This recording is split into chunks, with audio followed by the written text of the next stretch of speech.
Hi, my name is Anthony Nazario, and today I will be discussing the sports supplement creatine. So, if you go to the gym or you work out, chances are you have heard of the supplement creatine.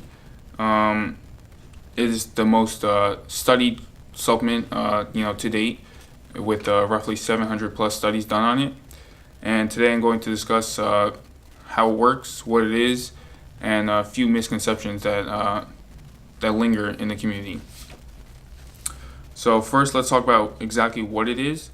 It's found in the body. It's a chemical found in the body, produced daily by the body. It's also found in animal products, but usually the animal products aren't. The amount in animal products is not sufficient enough to gain the desired effect that most people look for. So therefore, supplementation is required. And according to Dr. Eric Helms, about 5 grams a day is sufficient to gain that increased performance. So how does it work? Well, the best way to explain that is with to inform you of the 3 energy systems that the body uses. So those 3 energy systems are the aerobic system, the anaerobic system, and the ATP-CP system.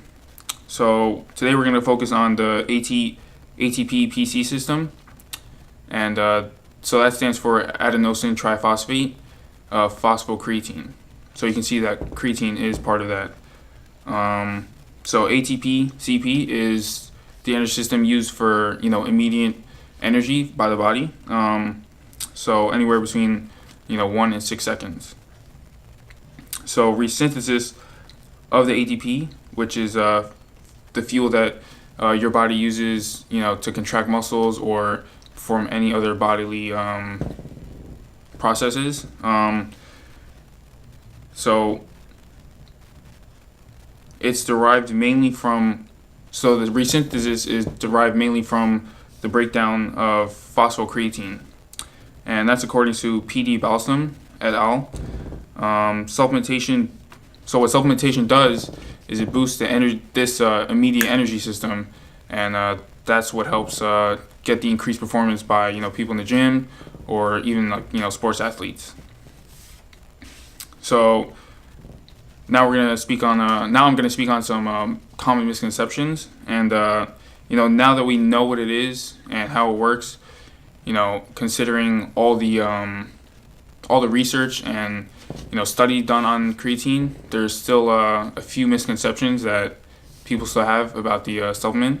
And the first one would be, that you need to load in order to get the effect. So what loading is most people believe loading would be to have large doses as opposed to the 5 milligrams, as opposed to the 5 grams a day. People believe that you have to take around 20 grams a day for a short amount of time to get the effects. But that's true, but it's not very necessary. So you can simply take the 5 grams a day per Dr. Eric Helms for 2 to 3 weeks, and you'll still get the same effects as if you were to take 20 grams a day for the shorter period. And so according to E. Holtman et al., in their 1996 study, muscle creatine loading in men, it states when creatine was ingested at a lower dose, 3 grams a day, the rate of muscle creatine uptake was correspondingly lower. However, 28 days of supplementation at this lower rate, no difference in muscle total creatine concentration was observed between these regimens. So this demonstrates that creatine ingestion at a rate of even 3 grams a day, as opposed to the 20 grams a day, in the long term, will be just as successful. So the next misconception would be water bloating. This water bloating isn't negative though. It might be true, but it's not negative.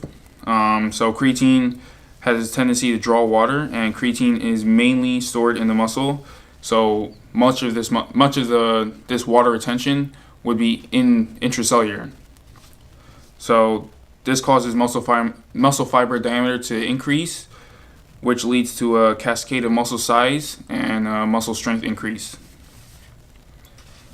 P.D. Balsam et al. Found that body mass increased significantly from 78.3 to 79.4 kilograms following creatine supplementation. And according to Dr. Eric Helms, max output in terms of strength is about 8% from this muscle increase and total body mass increase.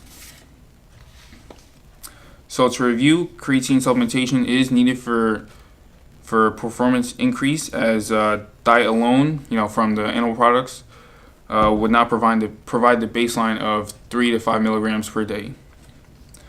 Creatine is found naturally in the body and used in ATP-CP energy system. Loading isn't required to obtain desired results, and one can expect about 8% increase in performance when supplementing creatine. So to conclude, I personally recommend any athlete to supplement with creatine. There's no negatives according to 700 plus studies, and it's relatively inexpensive. And that's it. Thank you.